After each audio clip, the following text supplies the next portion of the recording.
très intrigué parce que je vois des panneaux partout avec des équipes, des codes couleurs, donc je sais pas du tout à quelle sauce on va être mangé.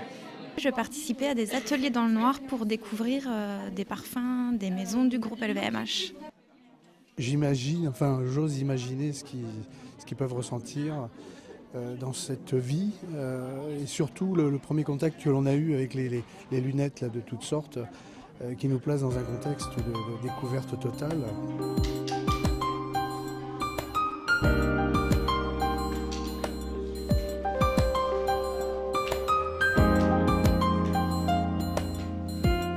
L'idée c'est que vous sentiez en fait ce que vous avez à l'intérieur. Et c'est un accord, une émotion. Et ce que je voudrais c'est que vous la décriviez. Et je vous donne la Vérine. Merci.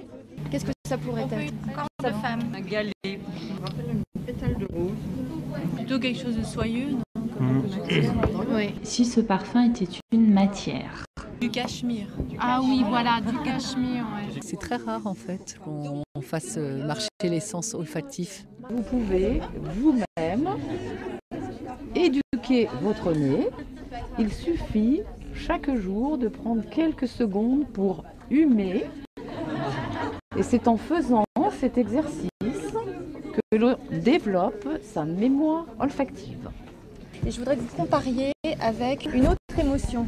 Et je vous donne la Vérine qui correspond à l'objet qu'on vous a fait passer. Alors, là, vous avez en fait découvert l'eau de parfum J'adore. C'est une base florale uniquement et sur laquelle François Demachy travaille. La marque Kenzo écrit ses parfums comme elle raconterait une histoire, avec beaucoup de gaieté et beaucoup de poésie. On découvre d'autres sens, une certaine aussi apaisement. J'aimerais bien d'ailleurs pouvoir faire partager avec ma famille et des amis et même les professionnels. Impactant. Je me rappellerai, je pense, un bon moment. Paniquant un petit peu. Il y a une mise en jambe nécessaire, vraiment. En arrivant ce matin, j'ai croisé une personne avec une canne dans le métro qui m'est rentrée dedans. Je pense qu'en repartant, je la regarderai différemment ce soir. Étonnant et instructif. L'odorat est complètement surdéveloppé dans le noir. On rentre en communication beaucoup plus facilement avec les autres à cette occasion. Donc il n'y a pas de barrière, on y va. Dans le cadre de formation, je pense que ça peut être intéressant de travailler dans ce sens-là. Ouais. Quelque chose qu'on n'est pas habitué à connaître. Le handicap, c'est aussi beaucoup les autres, c'est aussi beaucoup l'environnement qu'on vous met. Le handicap, c'est aussi relatif parce que bien souvent, ça vous donne d'autres possibilités. On s'est fait aider, et sacrément aider, par des gens qui étaient supposés être plus handicapés que nous. Que les gens se rendent compte qu'une personne déficiente visuelle s'adapte assez facilement dans un environnement nouveau. Evelyne, je l'ai vraiment prise comme un guide physique. On a eu une bonne distribution du rôle de chacune. Et du coup, moi je dirais qu'en à peine 6 minutes, je me suis sentie complètement à l'aise. Toute la dynamique de collaboration entre des formateurs, des personnes non-voyantes, et on a senti une synergie, une symbiose, fait que c'est devenu une rencontre humaine. Et c'est exactement ce que... C'est exactement ce qu'on veut porter aussi comme réussite au quotidien quand on travaille avec nos managers sur l'insertion des personnes handicapées. J'ai retenu que ça développait la solidarité entre les membres du groupe, avec le formateur et la nécessité de se faire confiance. Et puis me mettre dans un mode que je connaissais peut-être pas trop, qui est le mode du toucher.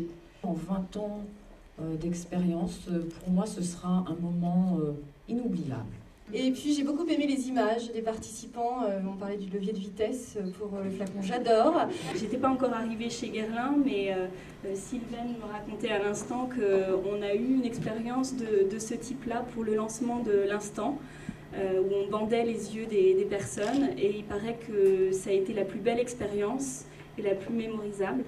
Donc je pense qu'il y a beaucoup de choses à faire autour de ce thème. Un nouvel élan, une nouvelle manière de parler du handicap dans le groupe, d'en parler de manière ludique, d'en parler aussi d'une manière parfaitement cohérente avec ce qu'on fait. On ne fait pas de misérabilisme ici, on parle de nos produits, on parle de ce qu'ils ont de plus noble. On aurait pu faire la même présentation avec du champagne, avec du cognac. Comment trouver la symbiose entre nos objectifs humains et l'activité économique via un produit. C'était super, quoi. Le symbole était très fort. Cette expérience dans le noir, elle nous permet d'appréhender la réalité de l'intégration d'une personne handicapée dans une équipe et particulièrement d'une personne non-voyante. C'est un condensé en fait de ce que l'on peut vivre lorsqu'on intègre un collaborateur handicapé. Avec les 3 phases, la première phase où on a un petit peu peur, où on ne sait pas véritablement comment pouvoir accueillir un profil dont on a moins l'habitude. La deuxième phase où on se découvre, où on place de nouveaux repères, où on change éventuellement l'organisation du travail, où on aménage le poste. Et puis la troisième phase, où assez spontanément se créent dans l'équipe des réflexes de solidarité, une confiance les uns envers les autres, et finalement une atmosphère de travail qui est très positive pour tous. Ce que viennent de vivre les participants, en fait, c'est de comprendre combien l'environnement et les êtres humains sont handicapants plus que la personne handicapée elle-même. Et le rôle d'un manager, à mon sens, c'est de considérer les forces vives au sein de son équipe pour dérouler ensuite une stratégie afin d'atteindre les objectifs.